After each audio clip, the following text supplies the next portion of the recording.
Hey there, I'm Megan, a public health pharmacist turned health content strategist and writer, which means that although I don't provide direct patient care, I am constantly doing patient education. In this quick video, I'm going to be sharing with you 5 of my favorite patient education strategies. They're the ones that I use most often as a health content writer, and hopefully they can help you too in your direct patient care role, or should you decide to take a stab at health content writing in the future. Ready? Let's get into it. Strategy number 1, anticipating follow-up questions. Chances are if a person has one medical question for you, they have another. So I try my best to think in advance of all the possible questions and follow-up questions a person might have about a particular topic so that I can answer those questions in the written content before they even have a chance to ask. That way, they are getting the most valuable and most usable health content possible. Number 2, anticipating objections by starting with the why, not with the what. As we all know, people aren't always enthusiastic about following medical advice, suggestions, or recommendations. So much like follow-up questions, I try to think in advance about potential objections a person might raise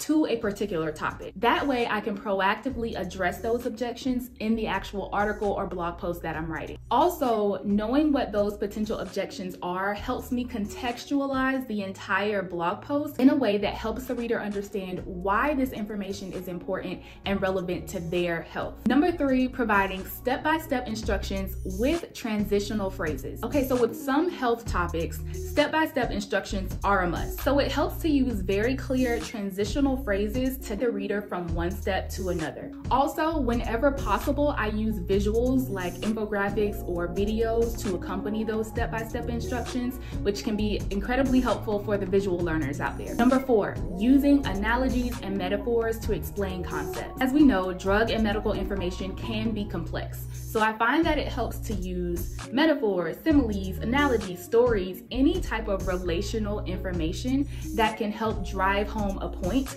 for someone who is consuming this content. This is helpful for the reader because it helps them understand what the concept is by relating it to something that they already have an understanding of, and it helps them remember the concept better because they have something specific and story-based to latch onto mentally. Number 5, question and answer format. By writing my headlines in the exact phrasing or the exact verbiage that people are likely using, which is oftentimes a question, readers feel like the information provided is highly tailored to them and their needs, and they quickly feel confident that the information they're going to see in this blog post is going to answer their questions because they see their questions presented in the heading. So let me know in the comments which of these patient education strategies you've been using in your direct patient care role, or which ones you're planning to start using in the future.